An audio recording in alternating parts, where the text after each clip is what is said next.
رسول اللہ صلی اللہ علیہ وسلم نے ایک مرتبہ فرمایا کہ درختوں میں سے ایک درخت ایسا ہے جس کے پتے کبھی نہیں جھڑتے اور اس کی مثال مسلمان جیسی ہے، مجھے بتلاؤ وہ کیا درخت ہے؟ تو لوگ جنگلی درختوں کی سوچ میں پڑ گئے، اور عبداللہ بن عمر کے دل میں آیا کہ میں بتلا دوں کہ وہ کھجور کا پیڑ ہے۔ عبداللہ کہتے ہیں کہ پھر مجھے شرم آ گئی اور میں چپ ہی رہا۔ تب لوگوں نے عرض کیا، یا رسول اللہ، آپ ہی خود اس کے بارے میں بتلائیے۔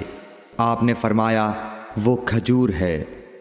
عبداللہ کہتے ہیں کہ میرے جی میں جو بات تھی وہ اپنے والد حضرت عمر رضی اللہ عنہ کو بتلائی۔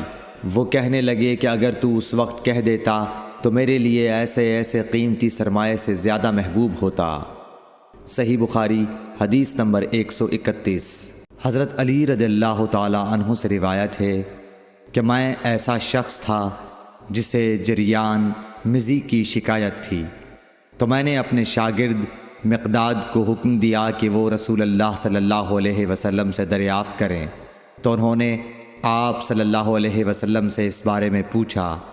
آپ صلی اللہ علیہ وسلم نے فرمایا کہ اس مرض میں غسل نہیں ہے، ہاں وضو فرض ہے۔ صحیح بخاری حدیث نمبر 132۔ ایک آدمی نے مسجد میں کھڑے ہو کر عرض کیا، یا رسول اللہ، آپ ہمیں کس جگہ سے احرام باندھنے کا حکم دیتے ہیں؟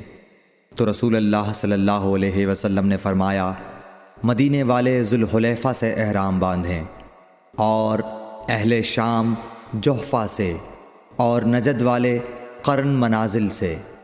ابن عمر نے فرمایا کہ لوگوں کا خیال ہے کہ رسول اللہ صلی اللہ علیہ وسلم نے فرمایا کہ یمن والے یلملم سے احرام باندھیں، اور ابن عمر کہا کرتے تھے کہ مجھے یہ آخری جملہ رسول اللہ صلی اللہ علیہ وسلم سے یاد نہیں۔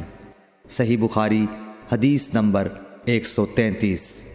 ایک شخص نے آپ صلی اللہ علیہ وسلم سے پوچھا کہ احرام باندھنے والے کو کیا پہننا چاہیے؟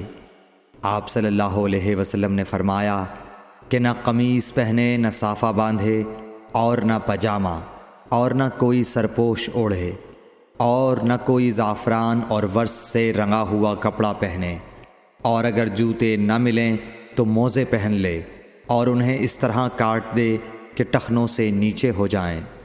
صحیح بخاری حدیث نمبر 134۔